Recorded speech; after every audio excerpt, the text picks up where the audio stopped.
मुझे सत्ता से प्यार नहीं है, न ही सत्ता की भूख है और इसमें किसी तरह की कोई दिलचस्पी भी नहीं है। यह कहा था कुछ दिनों पहले राहुल गांधी ने। लेकिन राजस्थान कांग्रेस चाहती है कि वो सत्ता से प्यार करें और सत्ता में किसी तरह पार्टी को लेकर आए, इतनी दिलचस्पी लें कि वो 2024 में यूपीए सरकार बनवा सके। स्वागत है आप सभी का, आपके साथ मैं हूं स्वप्निल। देखिए, दरअसल कांग्रेस के भविष्य पर एक बार फिर चर्चा हो रही है कि अब उनका बॉस कौन होगा।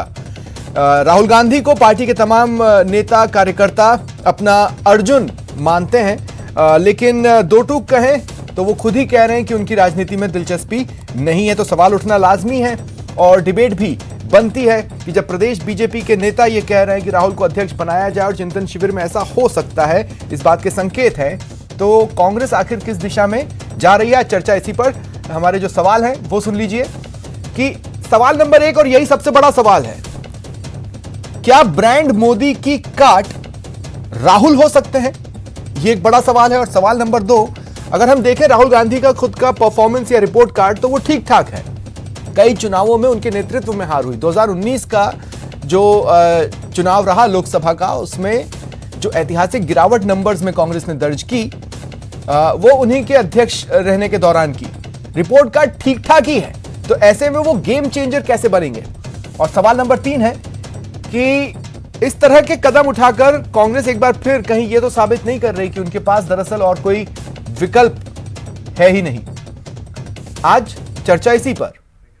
मेरे साथ जो गेस्ट पैनल जुड़ रहा है मैं आपको इंट्रोड्यूस करवा देता हूं। मेरे साथ जुड़ रहे हैं स्वर्णिम चतुर्वेदी जी, कांग्रेस प्रवक्ता हैं, पुनीत कर्नावट जी, बीजेपी नेता है, और एसपी मित्तल साहब वरिष्ठ पत्रकार हैं। आप सभी का स्वागत है न्यूज 18 राजस्थान पर। स्वर्णिम जी, अगर राहुल गांधी इतने करिश्माई हैं तो फिर यूपीए की सरकार क्यों बनेगी 2024 में? कांग्रेस की क्यों नहीं? मतलब अब की बार राहुल सरकार क्यों नहीं?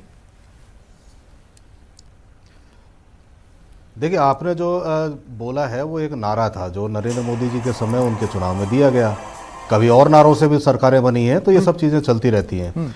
देखिए, आप ये हमने क्यों कहा और उसका मंतव्य क्या है, इसके पीछे आप जानिए कि हमारे सारे कार्यकर्ता, सारे नेता, सब लोगों के मन में उनके प्रति आदर भाव है। और हम आप मेरी बात को समझिए। मैं कह रहा हूं कि अगर वो इतने करिश्माई हैं तो ये भी तो कहा जा सकता है ना कि वो कांग्रेस को ही विनिंग नंबर्स दिला देंगे। लेकिन आप खुद ये मान के चल रहे हैं कि वो अंडर परफॉर्म करेंगे, इसलिए आप यूपीए की बात कर रहे हैं कि हम बहुत सारे मिलकर सरकार बनाएंगे, अकेले अपने दम पर नहीं। देखिए, आप हमसे कह रहे हैं यूपीए के लिए, तो फिर एनडीए भी तो है ना। अगर लेकिन उसमें बीजेपी के पास स्वतंत्र नंबर है ना? बाद भी नहीं, स्वतंत्र नंबर होकर के भी एनडीए है। हाँ। तो स्वतंत्र नंबर होकर के कांग्रेस भी यूपीए बना सकती है। हमारे जो मित्र राजनीतिक दल हैं और मित्र राजनीतिक दल हैं जिनका साथ हमें मिला अच्छे वक्त में, बुरे वक्त में, जब हम सत्ता में थे तब भी साथ थे और आप सत्ता में नहीं है तो भी अगर साथ हैं तो आगे हम क्यों छोड़ें? नहीं, तो फिर एक बात बताइए, आप ऐसे एक ऐसे शख्स को जिसको कहते हैं कि युवा उनसे बहुत प्यार करता है, उनको परेशान क्यों करते हैं जब वो खुद ही कह रहे हैं मेरी राजनीति में दिलचस्पी नहीं है? तो बार बार उन्हें क्यों परेशान करते हैं? देखिए स्वप्निल जी, हम अगर हमारे नेता हैं और हम हमारे पार्टी के सारे कार्यकर्ता, नेता, वरिष्ठ नेता सब मिलकर के अगर चाहते हैं तो वो ठीक है, हमारे सांसद हैं और हमारे जो है उन्होंने नेतृत्व दिया, उनके नेतृत्व को हम पसंद करते हैं। और एक ही कारण है, सिर्फ एकमात्र हिंदुस्तान का नेता है जो नरेंद्र मोदी जी की गलत नीतियों का विरोध करता है। लेकिन स्वर्णिम जी, चलिए, अगर आप ये कह रहे हैं कि मैं इस बात को मान लूं कि वो एकमात्र ऐसे नेता हैं जो कि नरेंद्र मोदी की काट है, तो आप भी एक बात को मानिए, वो एकमात्र ऐसे नेता हैं जो किसी भी तरह की जवाबदेही से परे हैं। कांग्रेस पार्टी उन्हें कभी किसी हार के लिए जिम्मेदार मानेगी ही नहीं, उनके नेतृत्व में कभी कोई कमी देख ही नहीं पाएगी। देखिए, अगर आप ये कहते हैं कि 2 चुनाव लोकसभा के हम हार गए और उसके कारण जो है भारतीय जनता पार्टी के नेता, विपक्ष के अन्य दलों के नेता तरह तरह के सवाल उठाते हैं, तो सबसे पहले उनको इस बात का जवाब देना चाहिए 1952 से लेकर के सन 2000 कहना चाहिए 1999 तक, जब भारतीय जनता पार्टी लगातार चुनाव हार रही थी, तो फिर अटल बिहारी वाजपेयी और लाल कृष्ण आडवाणी जी इनको हाशिए पे बिठा देते, हटा देते ना। इनको क्यों नहीं हटाया? जो हमारा नेता है वो हमारा नेता रहेगा। राहुल गांधी की बात करें स्वर्णिम जी, आप 2014 से देखना चाहते हैं, मैं आपको 2012 तक ले जाता हूं। 2012 में पूरे यूपी चुनाव की रणनीति उन्होंने संभाली थी, हार गए, ठीक है। उसके बाद 2014 हारे, फिर कई राज्यों में हारे, अभी 5 राज्यों में भी एक तरह से रणनीति वही लीड कर रहे थे, उसमें भी आप बुरी तरह से हारे और जवाबदेही उनकी नहीं। देखिए, अब मैं आपको स्वप्निल जी, आप उससे थोड़ा सा और पीछे चलिए। 2009 का लोकसभा चुनाव था। 2009 में लोकसभा चुनाव में भी उन्होंने रणनीति बनाई थी। उत्तर प्रदेश में सर्वाधिक लोकसभा सीटें जीत के नहीं स्वर्णिम जी, आपको अपने आप को करेक्ट करना पड़ेगा। आप अपने दूसरे कद्दावर चेहरे को डाउन प्ले नहीं कर सकते। मनमोहन सिंह के चेहरे पर चुनाव लड़ा था, मनमोहन सिंह के चेहरे पर आप नंबर्स पाए थे। देखिए, उत्तर प्रदेश की पूरी रणनीति उन्होंने बनाई थी और उनके साथ हमने चुनाव लड़ा और उनके नाम पर अरे भाई, उसी उत्तर प्रदेश में उन्होंने अपनी सीटें लेके आए थे ना। इतने समय का गढ़ भी तो ढहा दिया, अमेठी गया ना आपके हाथ से। देखिए, चुनाव तो इंदिरा गांधी भी हारी थी, फिर दोबारा आई, उससे क्या मतलब है? हमारी पार्टी जो हम संघर्ष कर रहे हैं, हमारे लिए संघर्ष कर रहा है, ठीक है, हमारे लिए वो हमारे नेता। उसका कारण मैं बता देता हूं आपको, एक छोटा सा कारण सुनिए। हाँ। आपने जो शुरू में आपने बात कही राहुल जी के लिए कि उन्होंने कहा मुझे सत्ता की लालसा नहीं है, सत्ता के बीच तो वो पैदा हुए हैं, यही उन्होंने कहा था। और उसका उदाहरण बताता हूं, 89 के बाद हमारी 3 बार सरकार बनी, चाहे जो प्रधानमंत्री बन सकता था, लेकिन राहुल गांधी और सोनिया गांधी, गांधी परिवार का कोई शख्स प्रधानमंत्री नहीं बना। ठीक है, लेकिन मैं आपको एक बात बताऊं, मांग के बाद बल्लेबाज क्या ऐसा उदाहरण होता है, बल्कि मैं आपको ये बताता हूं कि आजकल पूरा देश ही, सारी इंडस्ट्रीज ही मेरिट बेस्ड चल रही है। खोजा जाता है कि कहीं इसके मेरिट में 1% की भी कमी आई ना तो उसको हम नाप देंगे। और इसी तरह से कंपनियां आगे बढ़ रही हैं, इसी तरह से खेल आगे बढ़ रहा है, इसी तरह से टीम्स बनती हैं।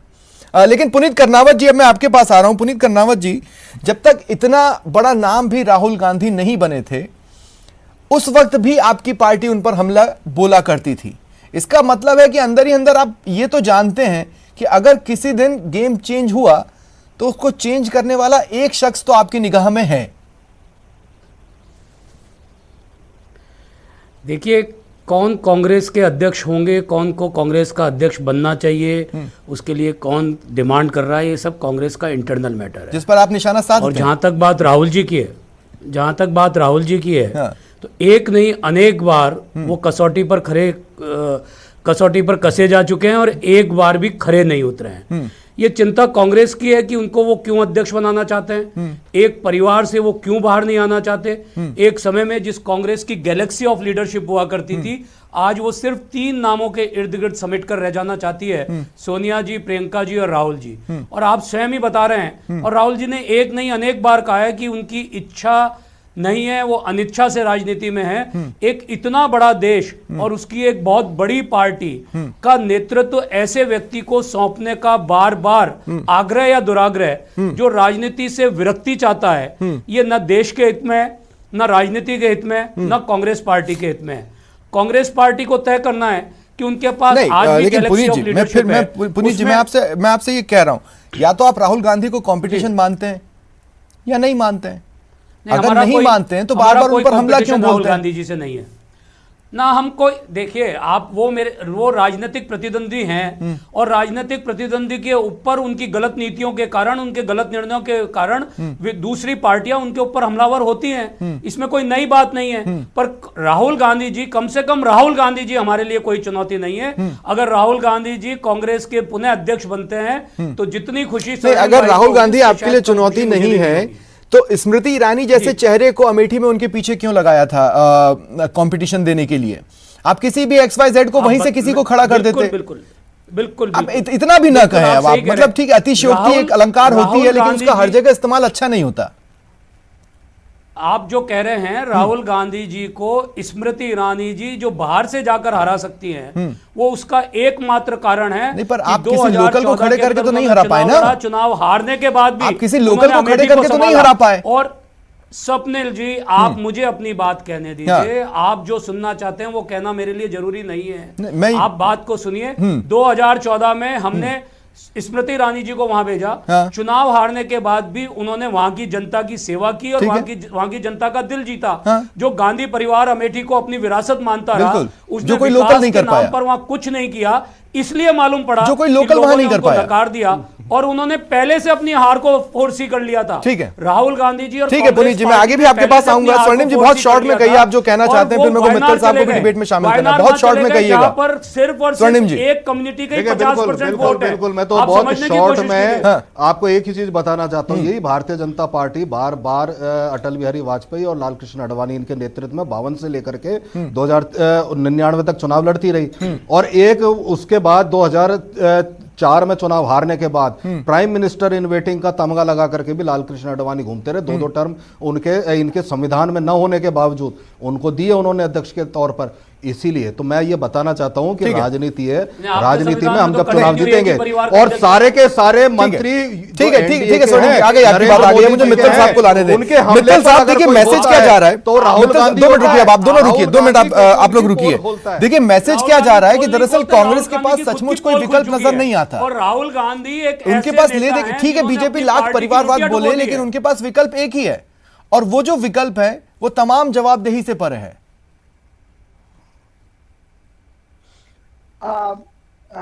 सबलिन, इस टाइम कांग्रेस में सबसे बड़ा कोई रणनीतिकार है तो वो राजस्थान के मुख्यमंत्री अशोक गहलोत हैं। अशोक गहलोत साहब पिछले 3-4 दिन से हम देख रहे हैं कि वो बंबई में है। जो आपका चिंतन शिविर 13 से 15 मई के बीच में उदयपुर में होने वाला है, उसकी जो रणनीति बनाई जा रही है, मुझे लगता है कि बंबई में मुख्यमंत्री अशोक गहलोत बैठ के उसको बना रहे हैं। और आज जो डोटासरा साहब का जो बह रहा है कि राहुल गांधी को कमान संभालनी चाहिए, मुझे लगता है जो अशोक गहलोत की रणनीति उसका हिस्सा है। आने वाले दिनों के अंदर मुझे लगता है कि और प्रदेशों के क्या नाम से प्रदेश अध्यक्ष और छत्तीसगढ़ के मुख्यमंत्री और जो बड़े पदाधिकारी कांग्रेस के हैं वो भी इसी तरह मांग करें जो डोटासरा साहब ने की है। डोटासरा साहब ने इसकी पहल इसलिए की है कि वो जो उनका चिंतन शिविर है, जिसे नव संकल्प भी कहा जा रहा है, वो चूंकि राजस्थान में हो रहा है तो राजस्थान के प्रदेश अध्यक्ष ने उसकी शुरुआत की है। ये अच्छी बात है। ये कर्नावट साहब ने सही कहा कि ये कांग्रेस का क्या नाम से मामला है, किसको अध्यक्ष बनाए, किसको अध्यक्ष नहीं बनाए। लेकिन सवाल उठता है कि आखिर में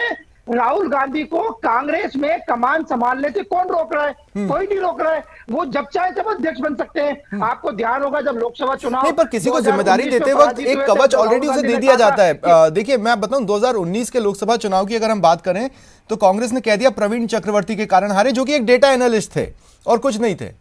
रणनीति पूरी राहुल गांधी ने तय की थी और इस बार प्रशांत किशोर हो सकते थे, लेकिन मुझे लगता है प्रशांत किशोर समझदार थे, होशियार थे। उन्होंने समय रहते ये पकड़ लिया कि भाई हारे तो मेरी थू होनी है, लेकिन जीते तो सारा श्रेय कोई और ले जाएगा।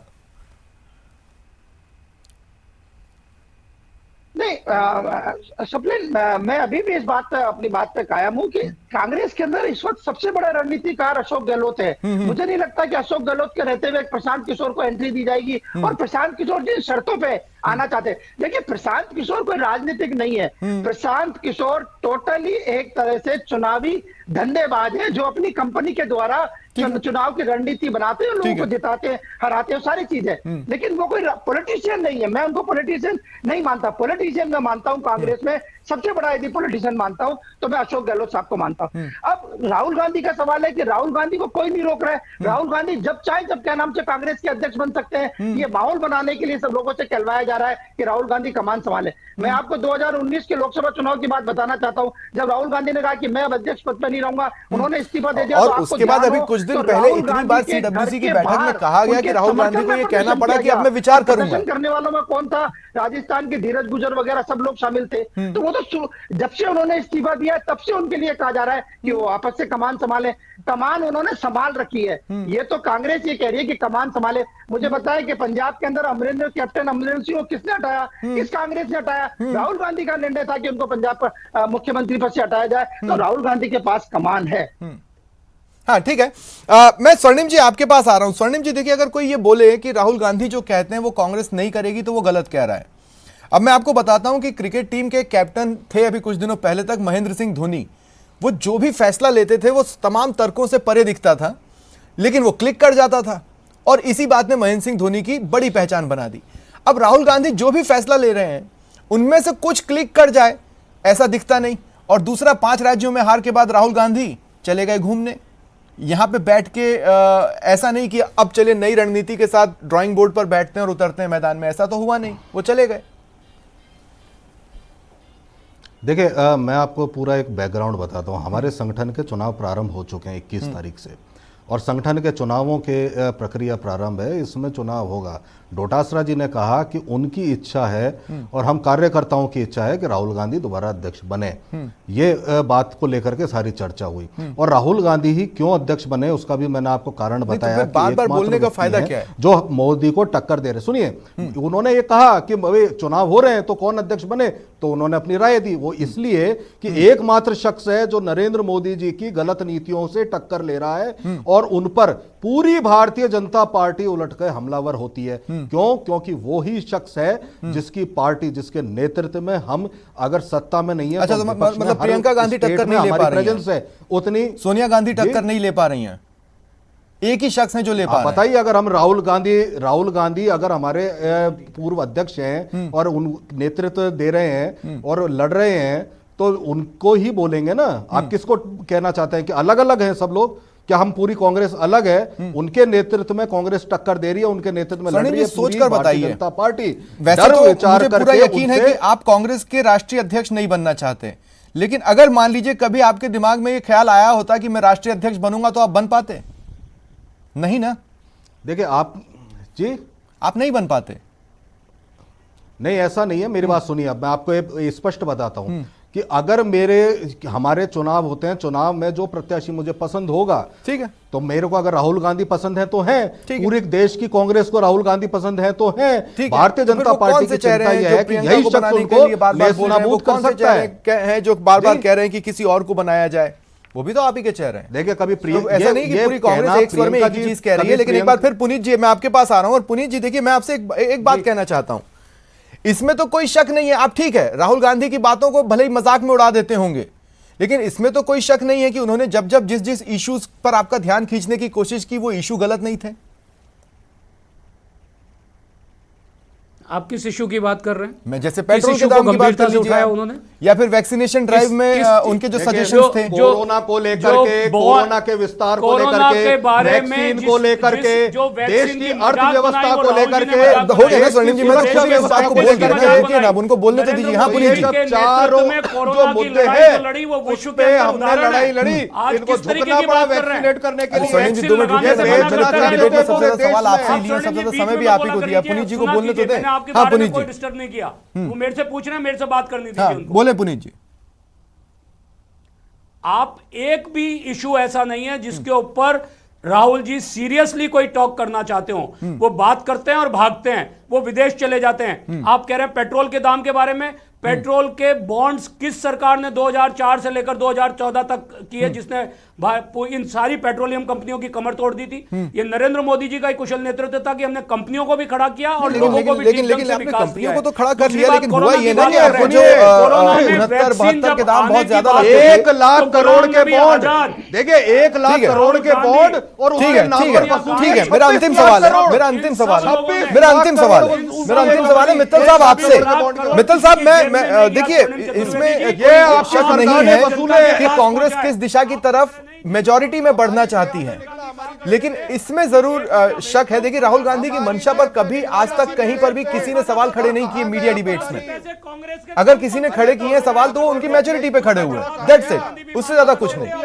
मित्तल साहब, मैं आपको फिर कहना चाहता हूं, स्वप्निल, इसमें कोई दो राय नहीं कि कांग्रेस संगठन के अंदर राहुल गांधी सर्वमान्य नेता है। और राहुल गांधी जब भी चाहे महंगाई का मुद्दा उठाएं या दूसरे मुद्दे उठाएं, तो हमने कई बार देखा है कि सरकार के कई मंत्री टीवी चैनलों पे आकर उनका जवाब देते हैं। तो वो इस बात को तो भारतीय जनता पार्टी मानती है, केंद्र सरकार भी मानती है कि राहुल गांधी जो बात कहते हैं उसका जवाब दिया जाना जरूरी है। कई मौके पर हमने देखा है कि केंद्र सरकार कई मंत्री आते हैं, लेकिन इसमें सबसे कांग्रेस के लिए जो चुनौतीपूर्ण बात है स्वप्निल, वो ये है कि राहुल गांधी कांग्रेस में तो सर्वमान्य नेता है, कांग्रेस में तो उनको क्या नाम से अध्यक्ष चुन लिया जाएगा, लेकिन जो संयुक्त विपक्ष है जिसके वो क्या नाम से नेता बनना चाहते हैं, शायद वो नेता नहीं बन पा रहे। इसीलिए हमने देखा, चाहे ममता बनर्जी हो, चाहे केजरीवाल हो, चाहे जगनमोहन रेड्डी हो, चाहे केसीआर हो, ये सारे के सारे जो लोग हैं, उन्होंने कभी भी ये नहीं कहा कि संयुक्त विपक्ष के नेता राहुल गांधी होंगे। ठीक है, चलिए, शुक्रिया आप सभी का मेरे साथ जुड़ने के लिए और इस चर्चा में शामिल होने के लिए। फिलहाल इतना ही। ये था प्राइम डिबेट। नमस्कार।